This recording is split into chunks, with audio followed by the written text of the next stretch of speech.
Hey, Pete. Hey, Ryan. Can you help me with my bow tie, please? Oh, I told you how to do that 50 times. Yeah, I know, but it's hard, and I don't want to wear this stupid tuxedo anyway. Well, it's the 100th episode, Ryan. You have to look the part. Yeah, but it's an audio show. Look, if it's good enough for the BBC, then it's good enough for HHE. Well, look, can you help me with this bow tie or not? Fine, it's easy. Look, you take the tie, loop the longer piece over, then under, then up through the gap, then tug and tighten, and there you have it. See? Right. Up, under, what was it again? Loop, over, under, up through the gap, tug, tighten, you're done. Right. Loop, through, over, up, down. Ryan, it's loop the long piece, then under, then through the gap, tug, tighten, and done. Look at mine. Round and round the loop it goes. No, come on, Ryan. Loop over, then under. Okay. Then through the gap. What gap? The gap in the loop. I don't have a gap. Ryan, you haven't even done the loop. Right.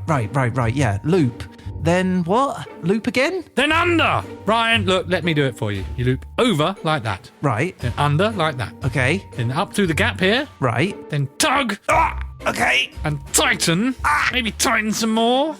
Can't breathe. Really tighten it, just to be sure. There you go. Thanks, Pete. Oh, no problem. You look great. I couldn't have done it without you. Indeed you couldn't. Now let's get going and record our 100th episode special. Yeah! Before I pass out.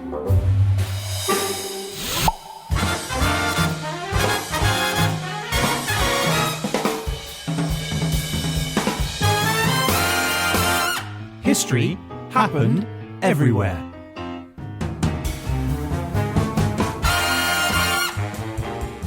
Hello, my name is Pete Goddard and I am here in the HHE studio with the Roman centurion to my Croydon centenarian. It's Mr. Ryan Weir. That's right, we're 100, Pete. 100 episodes old. It's exciting, isn't it? It very much is, and last time we were so excited it broke the Derzolation completely. So, to celebrate 100 episodes of HHE podcast, we were given something, somewhere, sometime. The world, all of history are our oyster. So, Ryan, what have we got in store today? Well, in this week's very special 100th episode of History Happened Everywhere, we are cutting loose. The iron grip of the Derzolator is off, and we're taking a freer, wilder stroll through the pages of history. The challenge? Find the fascinating about something, somewhere, sometime. So first, we're going to be jetting off to the Canary Islands to explore life in the 20th century, where necessity became the mother of invention as locals devised ingenious ways to purify water, turn tropical fruit into a global phenomenon, and brew up booze that made even the saltiest sailor smile. Then we're going to head across the Atlantic to a tiny rural town where the locals share a passion for moonshine and a centennial connection to a very old church. So buckle up, everyone, because this isn't just any old episode of HHE Podcast, it's a celebration of 100 episodes, 100 journeys, and 100 opportunities to discover the lesser-known side of history.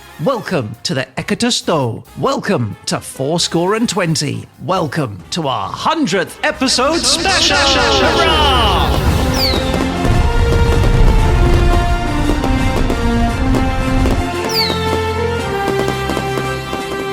So, Ryan, if I may get us started. Oh, please do, Peter, because I don't know what the hecking heck you're going to talk about. Well, I wanted to try something that we have always talked about. Every time we do an episode, Ryan, we say, oh, I'd really like to go there. So, I decided to actually do it and visit a place for the podcast. Is it Croydon? It is not Croydon, because this is somewhere I happen to be going already. So it is a holiday destination. So today I'm going to talk about the Canary Islands, and in particular Gran Canaria. Very nice. The time period I've chosen is the 20th century, 100 years for the 100th episode. And the topic I've chosen is food and drink. Okay, I like food and drink. So go for it, Pete. Orient me fully. All right, get ready. So Gran Canaria is the third largest and second most populous island of the Canary Islands. And the Canary Islands are themselves an autonomous community in the nation of Spain. So off the coast of Spain then, yeah? No. You actually have to start off in northwest Africa, so where Morocco reached Western Sahara, the sort of top left-hand corner of Africa, if you like. Yeah. And you head directly out to sea, east for about 120 kilometres, about 75 miles. You will hit the Canary Islands. Okay, and Spain has its grip on it, does it? They are part of Spain, so nationally they are part of Spain. They are an autonomous region, though, so they've got a bit of devolution-type powers for themselves, so self-govern a little bit. Gotcha. Everyone speaks Spanish? Everyone speaks Spanish, absolutely. Including me when I was there. Yeah. Up to a point. Now, there are 8 islands inhabited in the Canary archipelago. In reducing order of size, they are Tenerife, Fuerteventura, Gran Canaria, Lanzarote, La Palma, La Gomera, El Hierro, and La Graciosa, which has a population of just 700 people. That's almost nothing. Everyone knows everyone. Everyone will be up in your business. Aren't they? Yeah, for sure. Now, Ryan, can you guess what creature the Canary Islands are named after?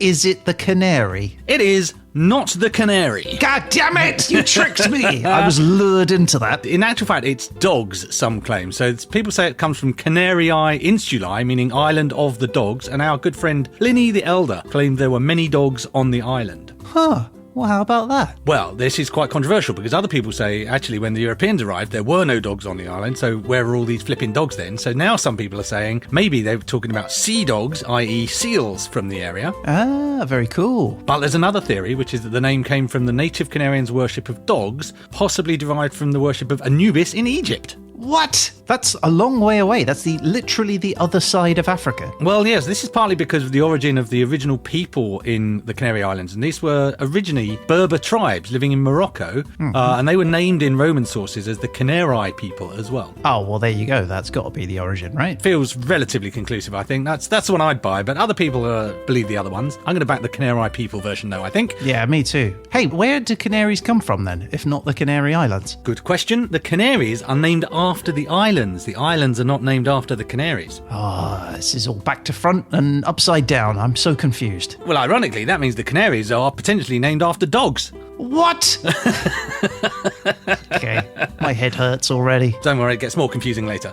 Okay. Now, the Canary Islands actually have 2 capital cities. There's Las Palmas in Gran Canaria and Santa Cruz de Tenerife, which is in Tenerife, unsurprisingly. Now, the island of Gran Canaria is 1,560 square kilometres or 602 square miles. It's not huge. No, that's quite small, isn't it? How many Frances is that? You will need 353 Gran Canarias to make yourself a France. Wow. Okay. That's quite a lot of canaries. There's a lot of canaries, and if there were that many, it would be an absolute hotspot tourist destination, let me tell you. Oh, I'm sure it would be, yeah. Now, they do have a flag of their own. It's 3 vertical stripes of white, blue and yellow, and they have a coat of arms, which is 7 islands, not 8 for some reason, on a background of sea blue, flanked by 2 dogs rampant. Ah, rampant dogs. Rampant dogs.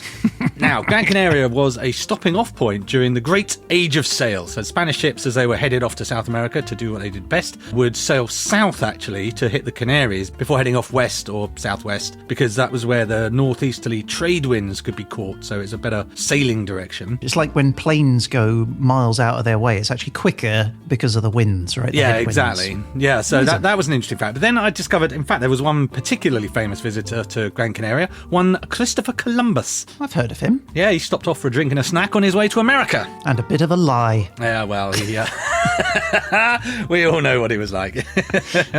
But it's not just wind the area was good for. The island stayed as an important stopping point in the age of steam, because it was then the last chance to stock up on coal when you were headed out across the Atlantic. There's coal in the Canary Islands? There is not. The coal would come from the UK frequently, and then rather than send back empty ships, they load up with Canarian goods, tomatoes and bananas and, I don't know, canaries probably. Yeah. And they take all that back to London, to a docking area in London on the Thames, which is known today as Canary Wharf. Ah. Yeah, I was quite chuffed when I got that connection, partly because I work in Canary Wharf. Yeah. Is that near the Isle of Dogs as well? It is very much on the Isle of Dogs. The connection continues. The Isle of Dogs being so named because it was where Henry VIII kept his dogs, I believe. Yeah, right. Or his canaries. It's where he stored his famous canary collection that we hear so much about. Now, for a product of the island, I'm going to talk about food and drink anyway, so that's what a lot of the products will be. But for famous people, I have quite an impressive A-lister from such a tiny location. Okay. Javier Bardem was born in Las Palmas de Gran Canaria. No way. Javier Bardem, the actor. No Country for Old Men and all that. Absolutely. Javier, we salute you. We do. What business is it of yours? Where I'm from? Friendo? Consider yourself oriented. I didn't mean nothing by it.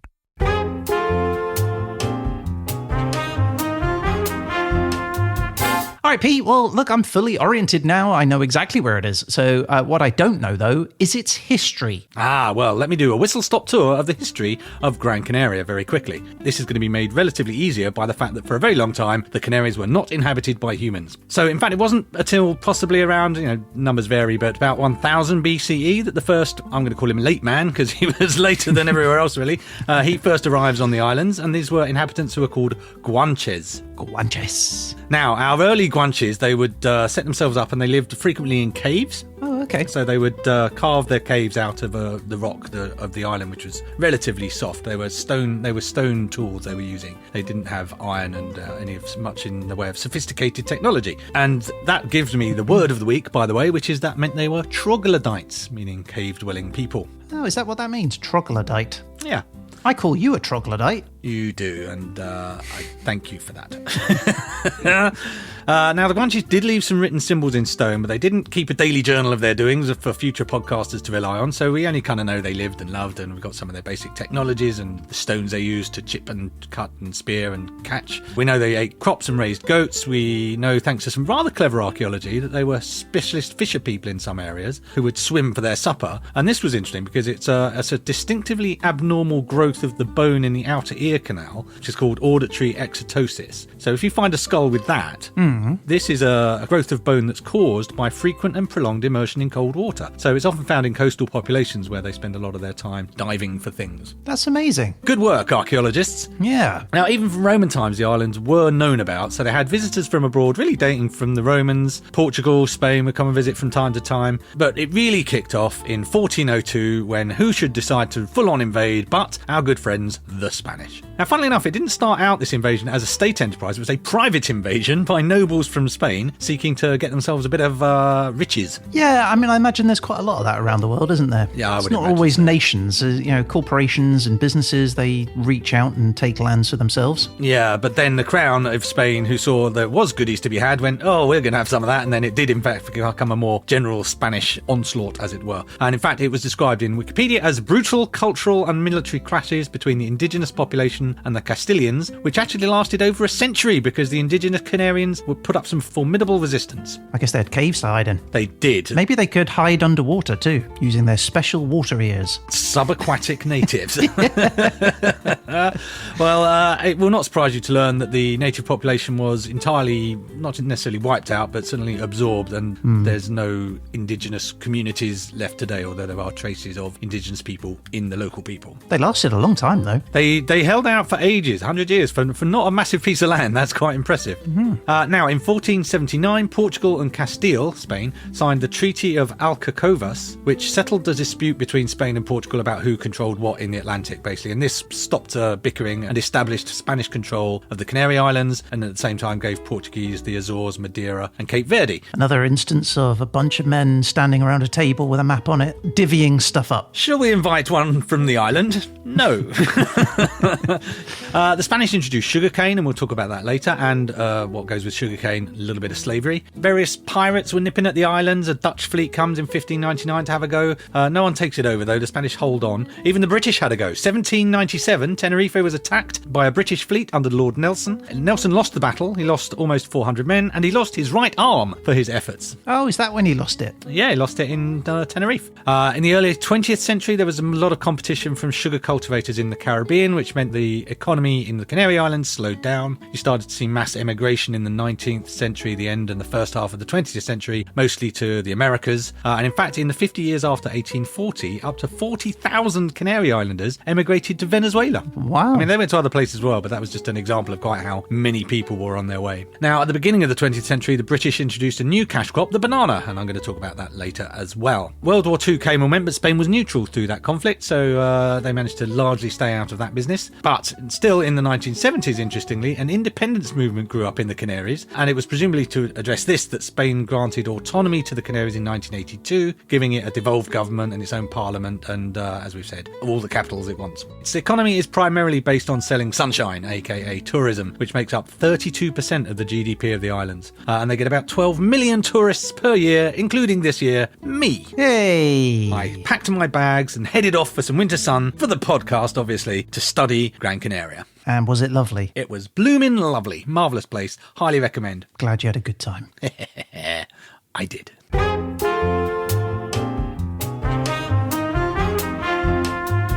All right, Pete. Well, look, I guess we've covered off the orientation to Gran Canaria, and we've also talked about its history. Now what is left to talk about is food and drink. So, Ryan, we talked about guanches. These were the native people who lived in caves on the cliff sides of the volcanic rock that is Gran Canaria. The ones with flippers for feet. The flippery, weirdly shaped ear people. Mm-hmm. But it may surprise you to learn, even into the 20th century, our time period, that caves were still a significant source of housing for many people in Gran Canaria. Okay. There's evidence that cave houses in some villages in the islands were occupied continually from about 500 AD to the 1970s.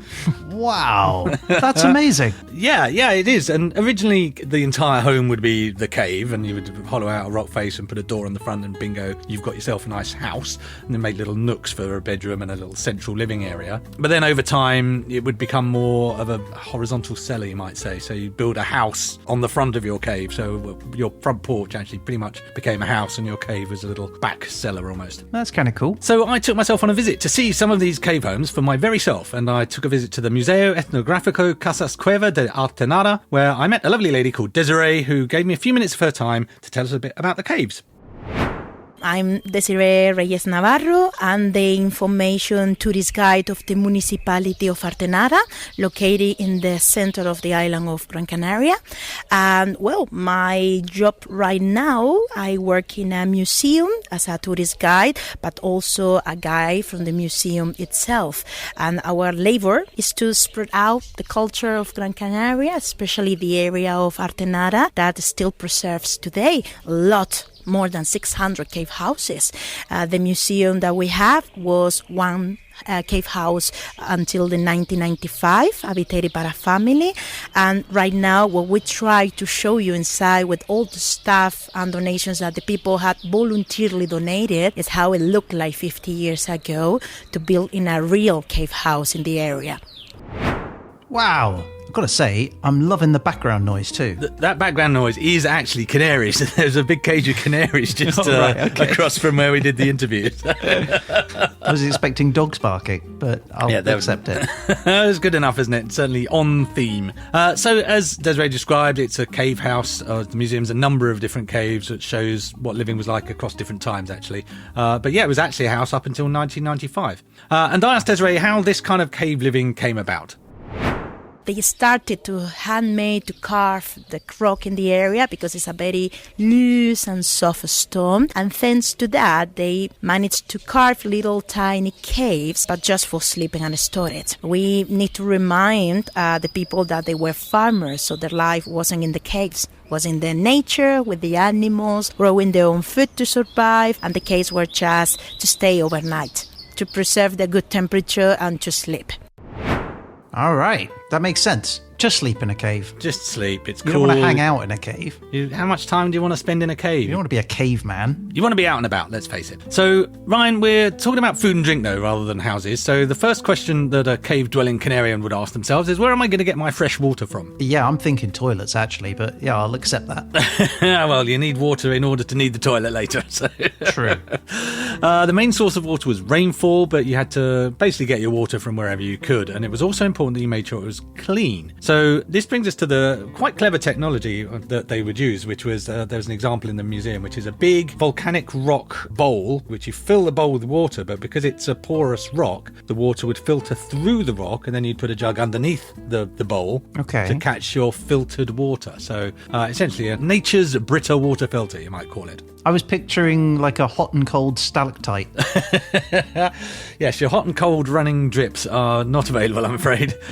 Food-wise, you'd have a bunch of different options. You'd have fruits and nuts. But for grain, interestingly, rather than a regular flour, you would eat a thing called gofio, which is a Canarian flour, which is believed to go right back to the Guanches, the native people who would produce it from barley and from the rhizome of certain ferns as well. And in fact, these ferns, even though you don't really get a lot of it today, they, in times of famine, were used even in the 20th century. People were still eating flour ground from ferns. Fern flour? Fern flour. So, Ryan, I thought we should try this, and I have here a bit of Well, I'm calling it Goffio bread. I think it's got many, many other things in it. There is also Goffio in it. So let's give this a little try. Yum, yum, yum. Right, would you like to describe that? Okay, well, it's brown and it's got things in it like seeds and stuff. Yeah. And it's crispy, crusty. It's kind of like a flatbread. It does look a bit like a flatbread, but when you kind of pull it apart, it's a bit more like a very dense bread, maybe a malt loaf kind of. Yeah, okay. Yeah. All right, let's try it. Okay, here we go.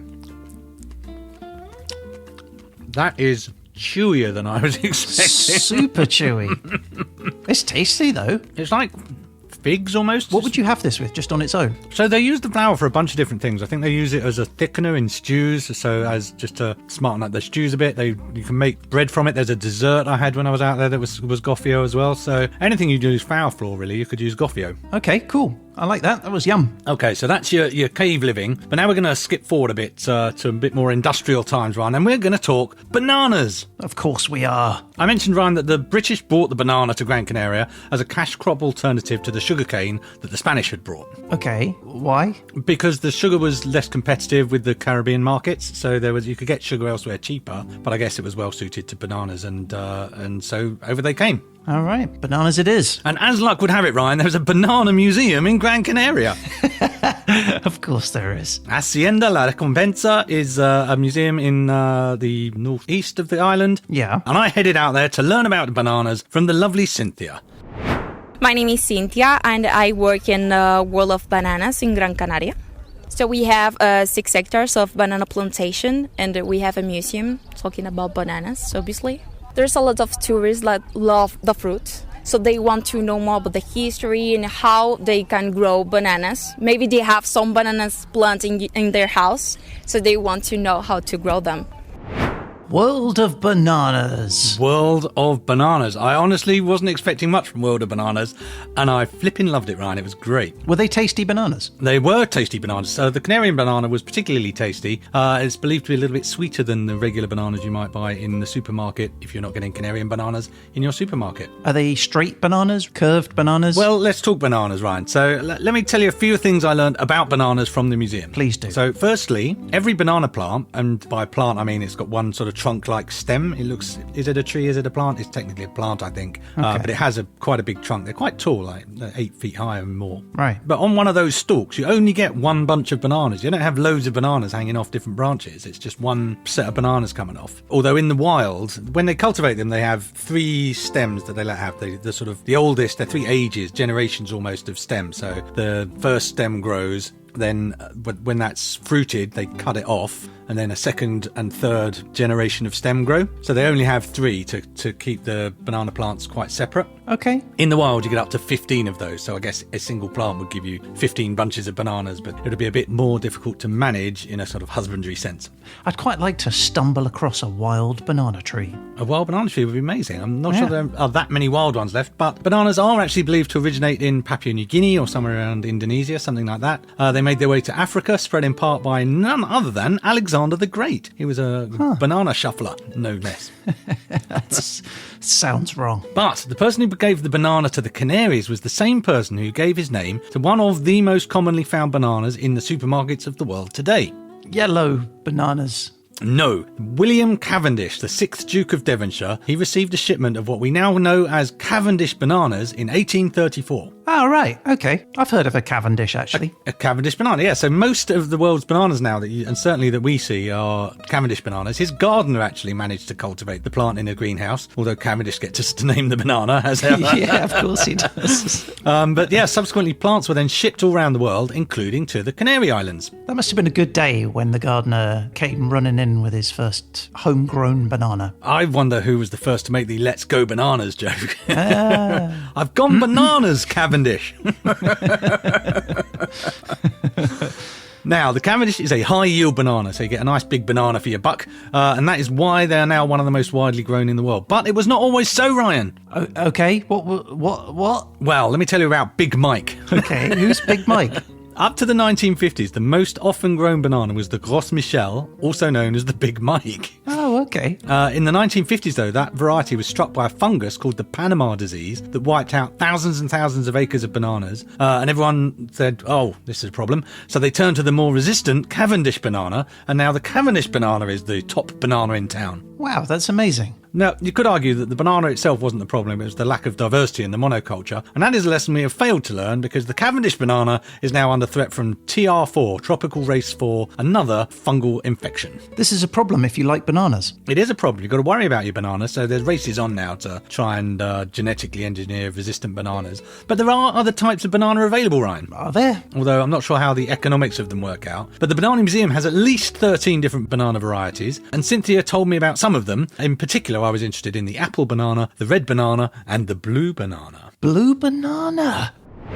The apple banana comes from Cuba, and this plant can live length 8 meters. And we call this apple banana because this one tastes like green apple. It's citric. The red banana comes from Ecuador, and it's super sweet, and many people compare the taste to raspberry. The blue banana is super special. This one comes from Hawaii, and it tastes like vanilla. Vanilla banana, now you're talking. Basically, you can have bananas in any flavour you like as long as it's banana. Yeah. So I did try an apple banana in the museum. I managed to get hold of one of these delicious items. It tasted, I'll be honest, mostly of banana, but I think there was a hint of apple in there. But I can't tell if I was just imagining that in there or not. Placebo banana. I think maybe I was having a bit of a placebo banana effect, yes. But all in all, Ryan, I've got to tell you, the Banana Museum was a great visit. While you're there, you can buy a banana seedling to grow at home. So now I've challenged my mother to grow the very first Croydon banana. Yeah, the Goddard. The Goddard, you see, coming to shops soon. Very fungus resistant. I don't like your peaches, they are full of stones. I like bananas because they have no bones. Cabbages and onions hurt my singing tones. I like bananas because they have no bones. And finally, Ryan, how can I resist this final item on my tour of Canarian food and drink? Rum! That's your favourite. It is, and some say that the Canary Islands was where rum first originated. Really? Is there any evidence of that? No, there isn't. Okay. Are the people telling us this the same people trying to sell us Canarian rum? Yes, they are.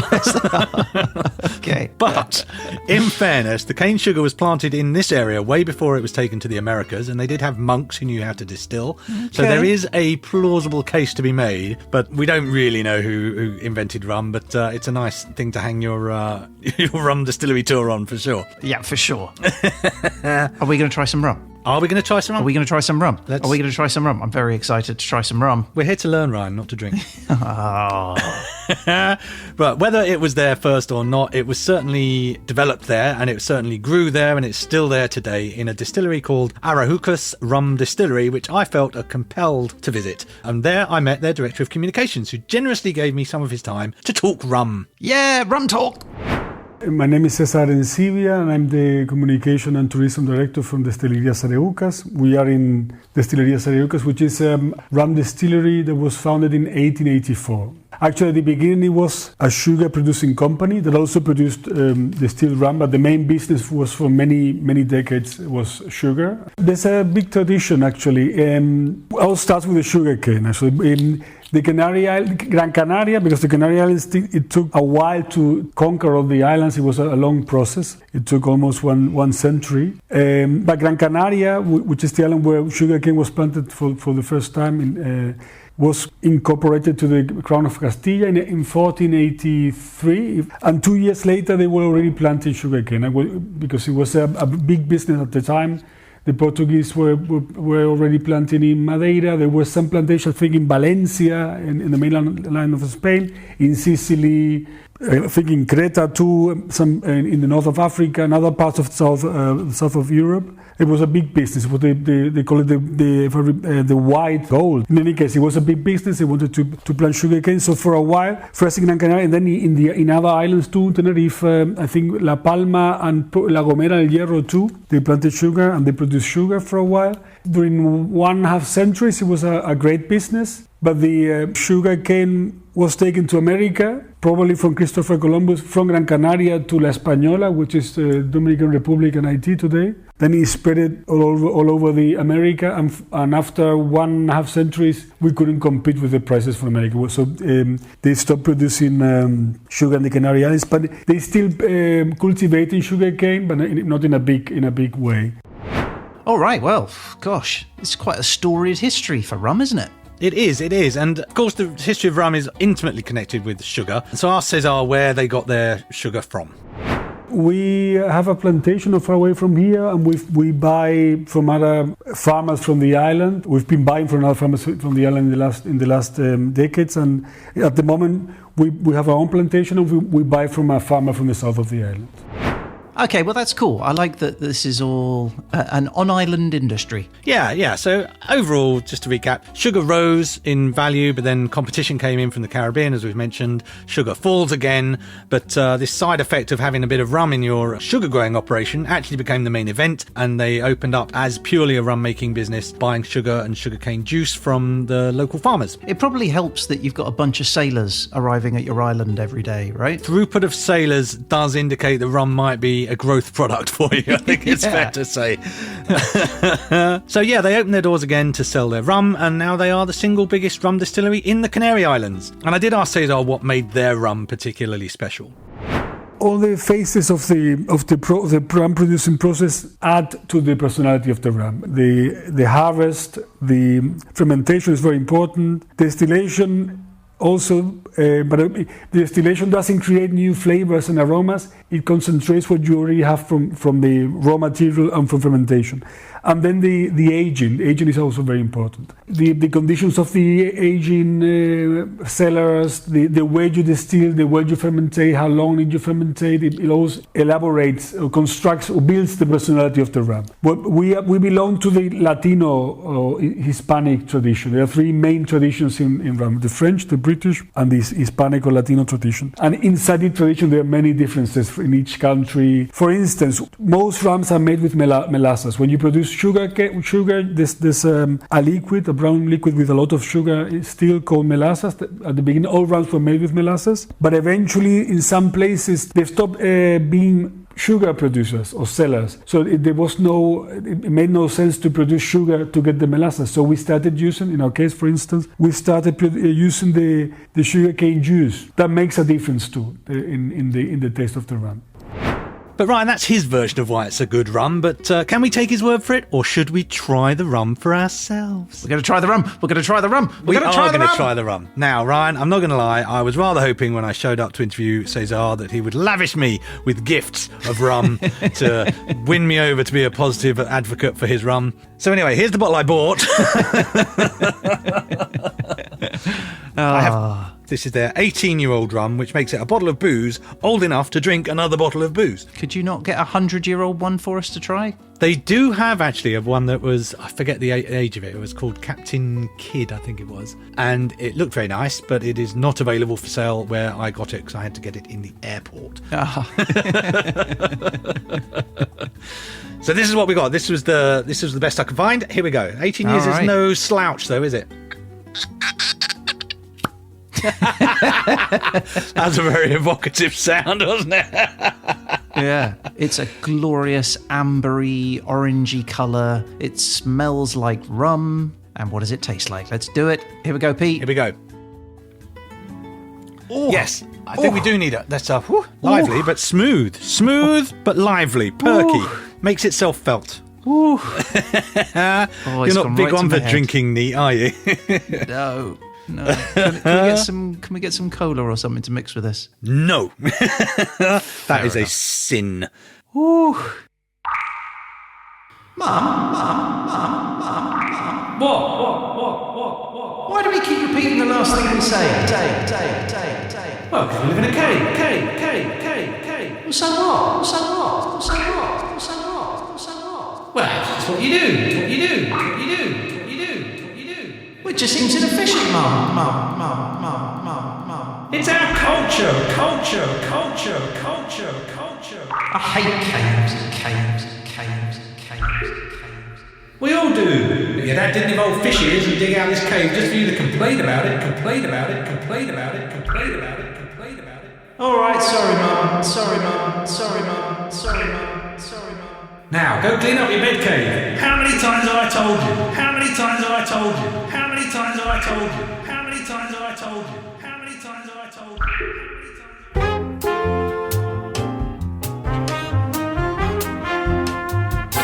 All right, Ryan, that was my contribution / present to myself.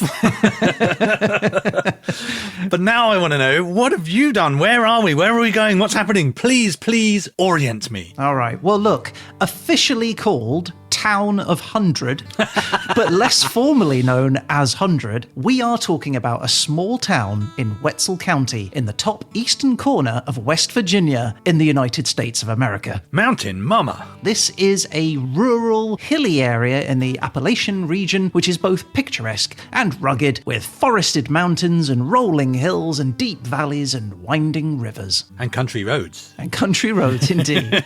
Now, 100 is a very small town, Pete. It covers just half a square mile. Oh, I'm going to need to know, Ryan. You know what I want to know. Roughly 1.3 square kilometres, which is just over 1 million hundredths to a France.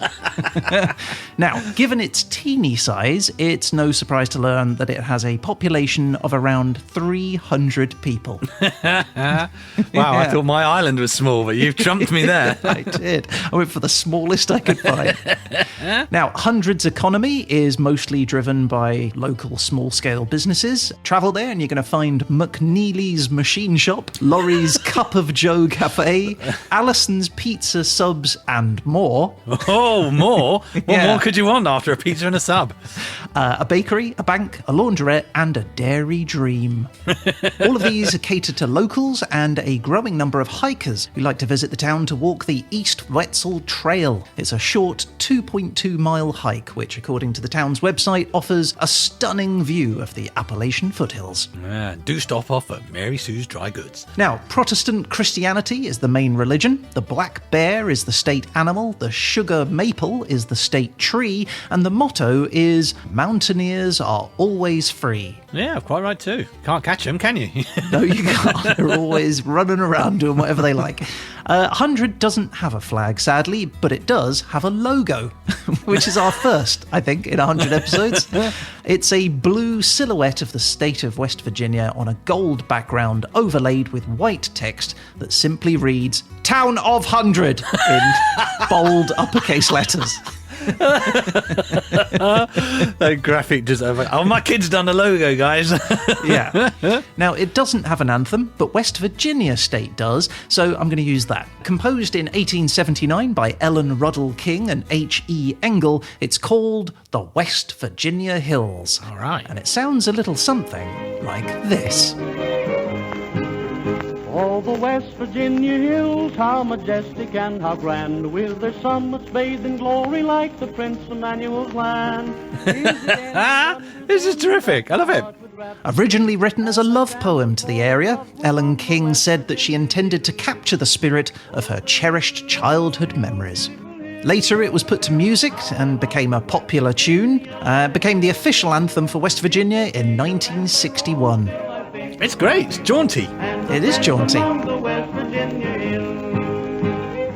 Now, despite being a pretty wholesome tune, the anthem has generated a bit of controversy over the years. Some have pointed out that the focus on the hills of West Virginia completely ignores all the flatter parts of the region and therefore doesn't serve the entire community that it is supposed to represent. I love that the plateau people are rising up in protest. I can see which my heart with sadness filled, but no changes can be noticed in those West Virginia hills. But it is popular elsewhere, including abroad. There's even a Japanese folk band called Norihiko Hashida and the Shoebelts, which apparently love to play the song, and it is their most famous hit. Well, I love it. Well, there you go. That is the West Virginia Hills. That was the jauntiest of all the anthems. Love it. Very good stuff. Well done, West Virginia. 100 facts! Oh, gosh, yes, please. I'm intrigued, actually. Are these 100 town facts or facts about the number 100? Yeah, it's not 100 facts about 100. So, look, Pete, travel to 100 and you're going to have to watch out for the weather. In the 1940s, the town reportedly experienced a freak weather event where hailstones the size of baseballs almost destroyed the town. Blimey, that's scary. Yeah, and at other times of the year, the town experiences a weird phenomenon where frogs appear in large numbers after heavy rains. The locals refer to it as the 100 Frog Festival. 100 is also a town of mystery, Pete. Is it now? Yes, it is. Now, there is a weathered stone marker on the outskirts of town, which has cryptic carvings on it that no one has been able to decipher. Now, some people suggest that it was written by early settlers, but other people think it predates the town and the native peoples entirely. Are these people working for the 100 Tourist Board? they might be, yes. Yes. Now, there is also a local legend that suggests there are old, abandoned underground tunnels beneath parts of the town that contain hidden treasure. Ooh. But there are no official records of any tunnels under the town. But that does not stop these rumours of treasure tunnels spread by the townsfolk. Treasure tunnels. I mean, it's not a big town. You'd think you might find an entrance at some point, just stumble into it. Right, finally, Pete, there is another, more chilling local legend, which claims that there is a hillside just outside the town, where if you visit on a foggy night, you might see some unexplained lights floating in the air. Could it be ghosts? Could it be aliens? Could it be someone with a flashlight trying to get through the fog? I feel like that last one has the benefit of Probably plausibility. aliens, though. It's probably aliens, though. Probably. Yeah, that's your answer to everything, isn't it? It is, yes.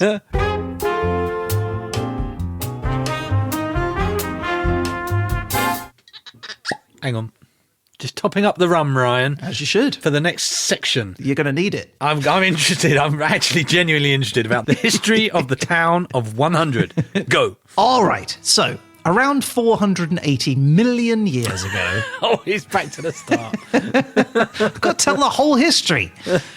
North America experiences some pretty impressive tectonic activity. The result of this is a vast 200,000 square mile mountain range that stretches across North America from Canada all the way down to Alabama. This will later become known as Appalachia. Ah, Appalachia. That's right. Now, a couple 100 million years pass. The area is now covered by vast swamps, which eventually drain to leave behind a terrain rich in coal and gas and fossils of ancient amphibians, one of which is more lucrative than the other. Yes. Is it the amphibious fossils? It is, yeah. Everyone wants a fossil of an amphibian. Now, early man arrives in the form of the Adena and the Hopewell cultures. These are two groups of indigenous people who love nothing more than hunting and farming and building ceremonial mounds. Yeah, they love that, don't they? Everyone loves a mound. Yeah, especially a ceremonial one. Europeans arrive in the late 1500s, Pete. They pass through the mountains. They leave behind trails for future colonialists to follow. People like the British and the French, who move into the area in the 1600s. They explore the land and they plunder whatever they can carry away. Did they find the coal particularly appealing? Yeah, there was a lot that they took. Settlements spring up in the late 1700s, one of which is a simple homestead built by a British soldier called Henry Church, a man whom we shall learn more about later on. Nice. Now, eventually, Henry's humble home attracts other fellow settlers and several industries start to emerge, most notably coal mining and lumber felling. Logging? Yeah, that one. Now, by the end of the 18th century, in 1894, with a decent economy and a growing community, West Virginia officially incorporates the town Old 100. Old Hundred. That was its original name, Old Hundred. Now, a movement to rename the town springs up in the 1900s, with more modern names being suggested, like Hillview and Miners Junction, which sounds like a roller coaster ride. Yeah, it does, doesn't it? Or Bland Place. Yeah. Well, these are all rejected, thanks to some vociferous campaigning by the town's residents, who liked their name just fine as it was. And so a compromise was reached, the old was dropped off, and the town just became known as Hundred. The only town in America with that name, as they say. Yeah, that is good. That's like the dropping of the from Facebook. That's a critical change, I think. That's really done their marketing the world of good. I'll let them know. Now, the 20th century, Pete, brings two new industries to the area. The first is gas and oil, and the second is bootleg distilleries, drawn to the area by its remote location as the perfect hideaway spot to make illicit booze in the form of moonshine, away from the prying eyes of Johnny Law. Very good. That's very evocative. Thanks. Now, unfortunately, the 1930s sees the community suffer, just like the rest of the United States, as the national economy collapses and a Great Depression kicks in. The community rallies to support each other during this time, and thankfully the town does survive, if even by a hair's breadth. Things get worse, though, at the end of the 30s. The Japanese bomb Pearl Harbor, and America is thrust into the Second World War. Residents of Hundred find themselves drawn into the war effort. For those that don't enlist in the military, hundreds leave Hundred to go work in nearby cities, making weaponry and armoured vehicles by the hundreds. In hundreds or by hundreds? Yeah. Sadly, many of those who joined the army never actually got to return to Hundred, dying for their country as they did on the battlefields of Europe.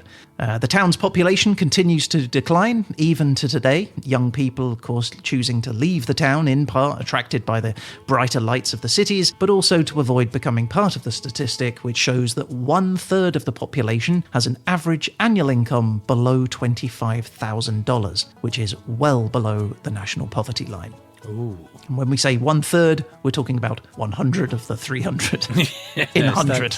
That's not a sense of great opportunity in a place of 300 people if you're a young teen out to prove themselves. You want to get out of town. Now, those that stay behind, though, Pete, they do so with a deep sense of pride in their community. The residents of Hundred are proud and resilient people. They have shown continued endurance as the town tries to balance maintaining their heritage with an ever-present advancement of modernisation. In summary, Hundred looks like a terrific place to visit. It is a terrific place to visit. I want to go there, have a cup of joe, explore the treasure tunnels, and then head out on a hike to visit the ghosts of nearby hills. Well, I hope you get there, Ryan. I'm sure they'll lay out the red carpet for you. It's going to be soon to be population 301.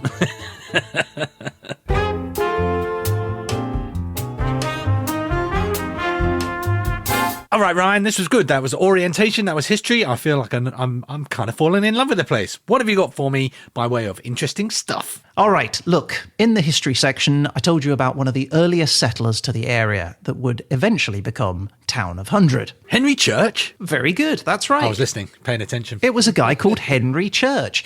He was born in the county of Suffolk in merry old England on the 30th of November in the year of the Lord, 1750. That's a very English 1700s name, isn't it? Henry Church. Exactly. Now, at this time, Suffolk was a region of natural beauty. Gently rolling hills, fertile farmland, thriving market towns, and a coastline dotted with little fishing villages. And it was here, in one of those villages, that Henry's parents, Thomas and Elizabeth, welcomed their new baby boy. Hurrah! By kicking him to the side. Yeah, relatively old for their time. Church warden Thomas and his housewife Elizabeth were in their late 30s when Henry was born. Oof. And given that Henry was their 7th child, all the excitement of having a baby had pretty much worn off, because as a youngling, Henry was largely left to fend for himself. Childhood, happy days. Yes, a childhood that he would later describe as simple but tough.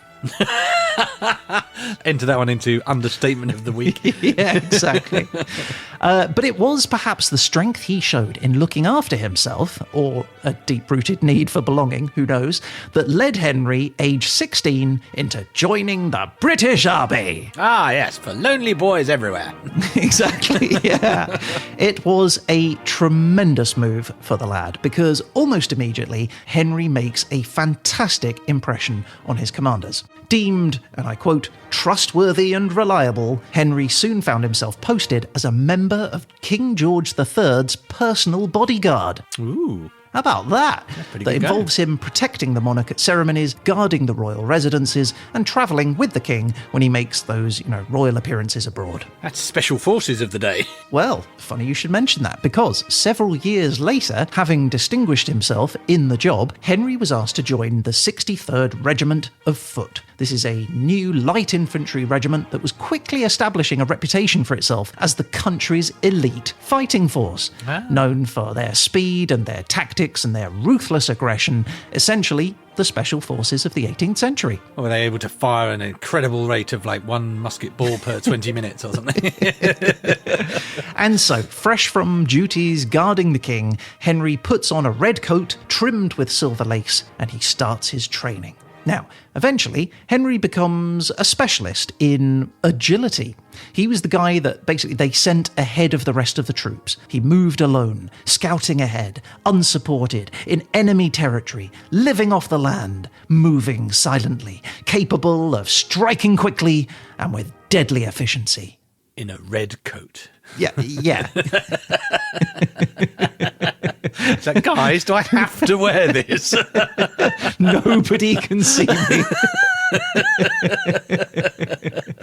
All right, the red coat aside, basically, Henry was a total badass. And so it was that in 1775, when the American colonies decided that, they didn't want to be part of the British Empire anymore, the 63rd Regiment of Foot, including Henry, responded to a call for reinforcements. They travelled to America to fight for their king. That's the job. Now, Henry's first battle was fought at Bunker Hill. You may have heard of this. It's a famous battle which the British won thanks to some tidy bayonet charges that sort of broke through the American troops. There was all that extra agility did the trick. Exactly, yeah. Now, following this were some battles at Brandywine and Germantown before the regiment headed south to the Carolinas, where in 1781, Henry found himself alone, trekking through the oppressive southern heat of Virginia, moving stealthily through swamps on a secret mission to spy on rebel troops. This was on orders that had been given to him personally by Lord Cornwallis, a British commander who had recently overseen a series of setbacks and was now determined to crush the resistance by cutting off the southern states from the rest of the rebellion. Yeah, I like to take my instructions where I have to go on a near-suicide mission from someone who has recently suffered a series of setbacks. That was a quote as well. Yeah. Have we not got someone who hasn't suffered a series of setbacks who might be giving me the next job? That would be preferable. Anyway, as Henry stealthed his way to the outskirts of Richmond, which is the capital city of Virginia, he fell into a trap laid by the Marquis de Lafayette. Oh, you have got me, sir. Yeah. He is a French aristocrat and one of George Washington's best buddies, one of his most trusted generals. And he had been shadowing Cornwallis's movements for a while. And because he had a good knowledge of European and specifically English tactics, he correctly predicted what Cornwallis was going to do. And that was send a small scouting party to go spy on him. So I'm starting to understand the series of setbacks. Yes, exactly. There's a clue there, isn't there? As such, Lafayette orders his men to allow Henry to slip on by them. Oh, I'll just look over here. And Henry walks straight into an ambush. He's surrounded on all sides and he is overwhelmed. I'd be overwhelmed too. Yes. This is overwhelming. Now, Henry, as a prisoner of war, is transported in chains 200 miles north to Lancaster in Pennsylvania, where he's held captive with a bunch of other British soldiers. Now, life is harsh in a prison in Lancaster. The conditions are cramped, food is scarce, and Henry experiences long days, unsure if he's ever going to see freedom again. Henry's there going, this reminds me of my childhood. Yeah. This is fine.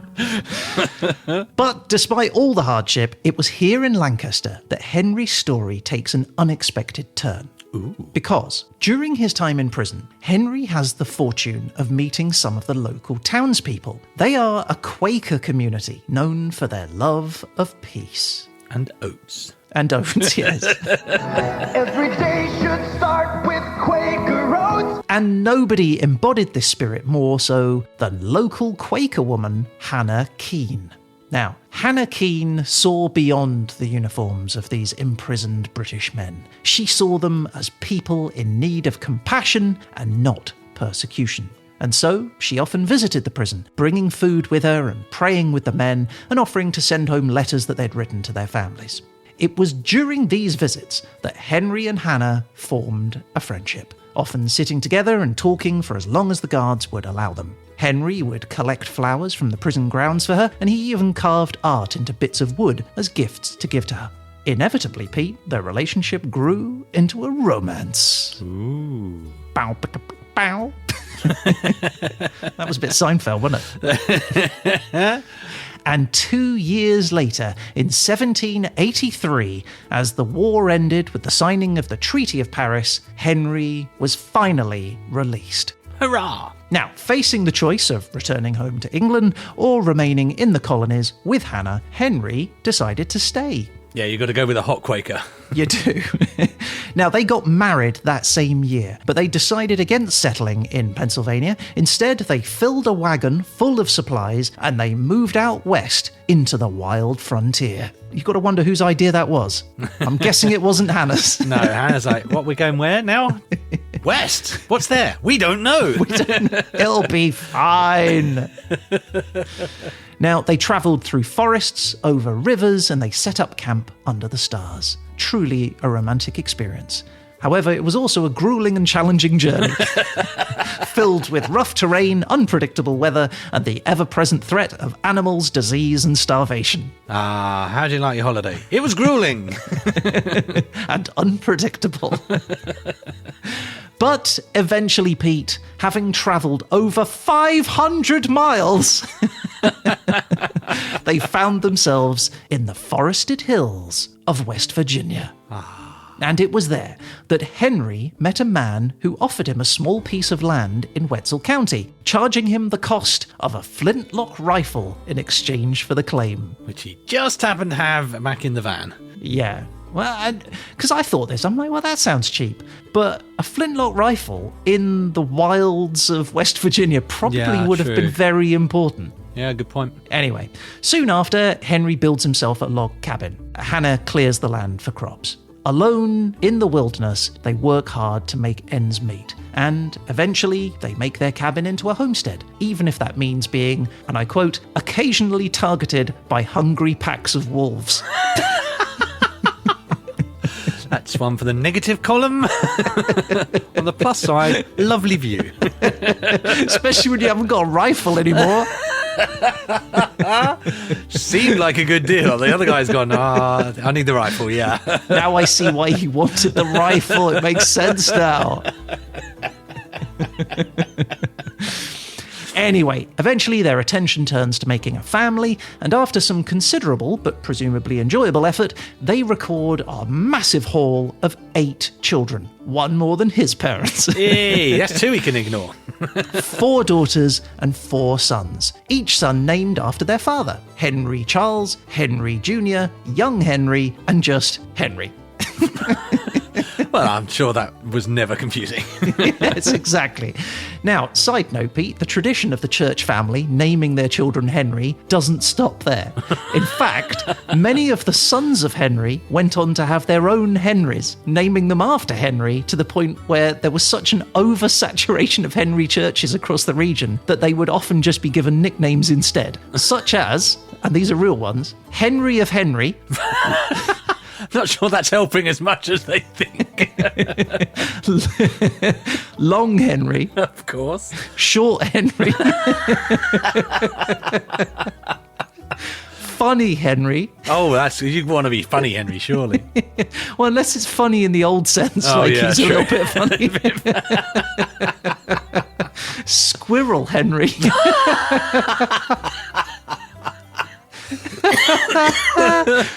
One-Eye Henry.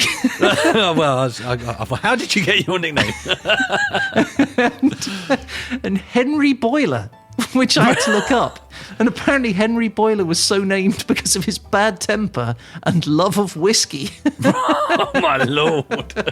Which, no doubt they told him, it's because you're warm.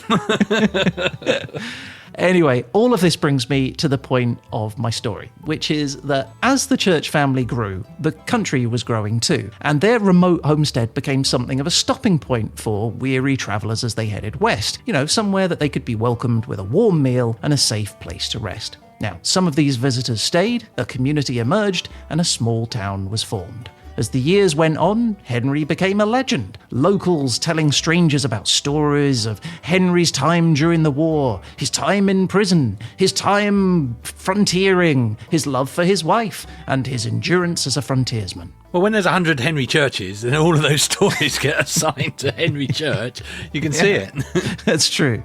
But when Henry turned 100 years old, Nice. his fame grew even wider. The Baltimore and Ohio Railroad was built in the 1850s, and as it passed near his land, Henry became something of a tourist attraction, with the conductor pointing out the centenarian to the passengers as the train approached and telling them to wave to Old 100. Oh, nice. Wave to Old 100! And as they did, Henry would wave back as they passed by. Even at 100 years old, it is said, still mowing the fields with a scythe or fixing a broken fence. In June of 1859, Henry was featured in Harper's New Monthly magazine, which published a detailed article about him. The writer describes how Henry and Hannah's cabin was small and humble. He noted their remarkable age. He said, Henry Church, better known as Old 100, stood as a living testament to perseverance and strength in the face of hardship. The article mentions how during a visit by a group of British diplomats to the area, one of the men played a regimental tune on a bugle, to which Old 100 stood up as though his blood had been warmed with wine and said, I know it! I know it! Well, you really brought him to life there. Now, as Henry's fame grew, so the nickname Old 100 did too, and the town soon took it for their own, in honour of their founder. Sadly, 1 year after the article in Harper's Magazine was published, in July of 1860, Hannah passed away at an incredible age of 106. Eaten by wolves? They had been married for an incredible 78 years when she passed, and Henry, unwilling to continue without her, followed her just 2 months later. Aww. He was 109 years, 9 months, and 1 day old when he died. That is a blooming good innings, as the saying goes. It is indeed. Now, Henry and Hannah are both buried together in 100 Cemetery, a plot of land that Henry donated to the community, and their gravestone bears the simple yet powerful inscription: Founders of 100, Henry Church, and Hannah, his wife. Ah. And there you go, Pete. My Something Somewhere Sometime is the story of a centenarian in 100 during a century. So here's to Old 100, 200, and to our 100th episode. Well, that calls for a toast with a little bit of 18-year-old Arahucas rum, I'd say. Give me some rum! And some moonshine. Moonshine! Well, Mr. Church, isn't this just the finest log cabin you have ever laid eyes on? I have to say, it is charming. Oh, it's got more than charm. I mean, look at that handcrafted timber. Solid as the day it was chopped. Yeah, and the view is lovely. Exactly. Plus, the creek's just down the hill. Fresh water all year round. Well, it seems perfect. What's the catch? Well, I mean, there is always a little something with frontier properties. Oh, all right. Well, what is it? Well, I am obliged to inform you that the garden is only permitted for growing flowers. And you may occasionally be targeted by hungry packs of wolves. Sorry, what was that? Yeah, only flowers in the garden, I'm afraid. No, the other thing. Oh, yeah, no, that's nothing, really. Just happens occasionally. But yes, you may, but may not, be targeted by hungry packs of wolves. Oh, well, that sounds pretty bad. No, it really isn't. I mean, I assume you have a flintlock rifle or something, right? I mean, you always want to be prepared for a pack of hungry wolves, right? Well, I do have a flintlock rifle, but I don't even know how it works. Oh, it's easy. Point and click. Right, and how much are they looking for the place? Well, I have managed to negotiate them down to the unbeatable price of one flintlock rifle. Wait, but you just said I need a flintlock rifle. Well, I mean, look, other people with flintlock rifles are interested in the place. So, I mean, if that's a problem for you... Right. And honestly, I don't think you're going to find a better value location to start a new life in Appalachia. Well, yes, it does have plenty of room for raising the kids. Oh, were you planning on having children? Yes, well, in fact, my wife is pregnant already. Is that a problem? No, just, will they be fast runners, your children, do you think? Is this about the wolves again? No, not just the wolves. Wait, are there other packs of hungry animals I should know about? No, mountain lions are very solitary creatures, and so are the bears.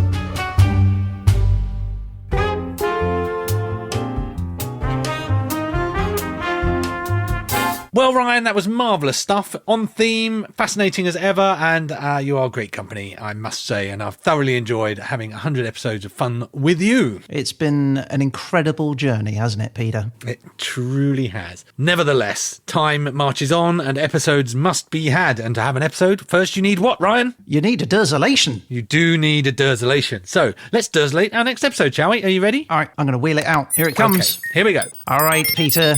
Our place is... Cambodia. Cambodia. Ooh. Yeah. Okay, yeah, that's interesting. That sounds good. Okay, and our time period is... Oh, okay. Oh, no. All right, starting off strong, are we? Right. It's the Neogene. Neogene sounds like a cream you'd put on a wound. Yeah, for my acne. Passes that Neogene, Pete. You're having another breakout, right? Yeah. 23 to 2.5 million years ago. All right, well, the topic is going to bring it home. Come on, what's the topic? This is better be good.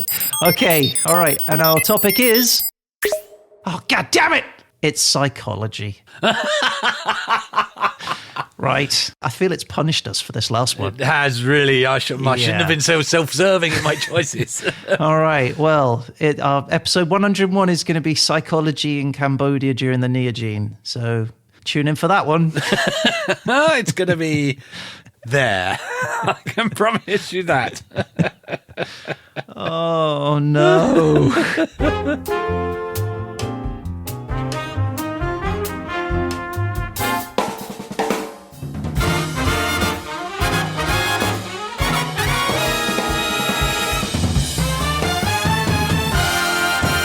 All right, Ryan, that is 100. That is our show for this week and for this generation of shows, you might say. And I would.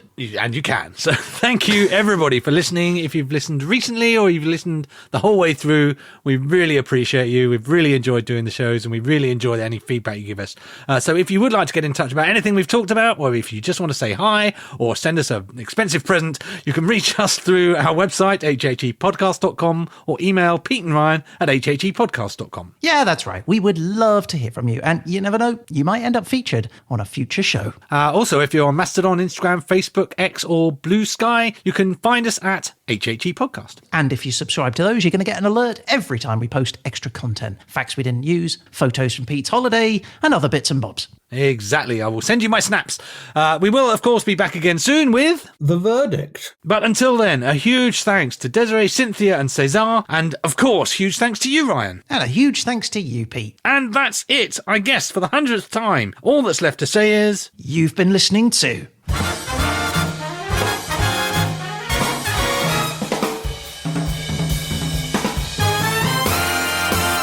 History happened everywhere.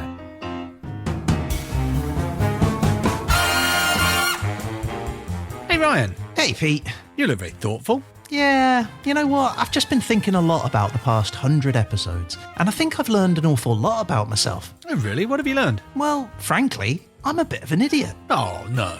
Yeah, remember that time where I ordered manure instead of flowers for your mother's birthday? And that time I brought us home an elephant from the zoo? Oh, Marjorie, she was sweet. Yeah, but what about the time I set up a houseplant counting competition for the neighbours? Yeah. And the time I wore a helmet where I would shoot a bolt into my brain if I turned into a zombie? Well, I suppose it all sounds a bit daft when you put it all together like that, but, I mean, now you come to mention it, for my part, I suppose I've come across a bit mean, maybe even, well, abusive towards you. Oh, Pete, no. Yeah, remember it was me who ordered you to buy flowers for Mum in the first place, and I do call you an idiot pretty much every episode. Yeah, well, look, I'm sure you don't mean it. Well, yeah, that's because you're an idiot. Oh, hey, you are mean. See? Yeah, well, look, I guess that's just who we are. I suppose so. I mean, you couldn't write the crazy stuff that we get up to, could you? No, it would be almost impossible to keep coming up with new and interesting scenarios for us two to keep getting up to continuously, week after relentless week, without a break. Yeah, I mean, that does sound exhausting. So why don't we make a pact to try and be much more normal and boring for the next 100 episodes? What, like not be stupid and mean? Yeah. I don't know, I mean, that doesn't sound very funny. Well, we could just be interesting and intelligent instead. Nah, I'd rather not. No, me neither. All right, let's just stay as we are then. Yeah, let's drink to that. Here, have a glass of champagne. Thanks, mate. Happy 100th, Pete. Happy 100th, Ryan. Oh, God. Ryan, this is awful. Is this actually from the Champagne region? No, it's from the fridge. Is it even champagne? No, it's champagne, as in fake champagne. What? Yeah, but don't worry, I made it in the traditional way. I stomped some grapes, wrung out my socks into a bottle, used a straw to blow some bubbles, and voila, champagne. Well, that does explain the toenail. Well, it just gives it body, Pete, specifically the foot part of the body. Right, well, this is disgusting, horrible, basically undrinkable. Yeah, but it's cheap and it gets you super drunk. Did I say undrinkable? Because it would be a shame to waste it after all your effort. In fact, I propose a toast. Here's to staying stupid and mean for another 100 episodes. To being stupid and mean. Stupid and mean!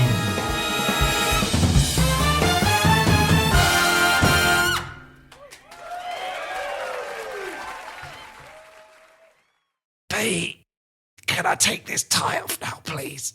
I can't breathe. No, you can't. Hello, lovely YouTube folks. This is a special message just for you. Yeah, thanks for listening all the way to the end. Now, if you enjoyed the show, please let us know your thoughts in the comments below. And don't forget to take a moment to hit that like and smash subscribe. Hit that like? Yeah. Smash subscribe? Yeah, that's what people say. Do they, though? Yeah, only the cool kids. And you think you're the cool kids, do you? No, we're the cool kids. Oh, yeah, I suppose we are. All right, smash that like button, people. Smash it real good. Oh, yeah. Nice.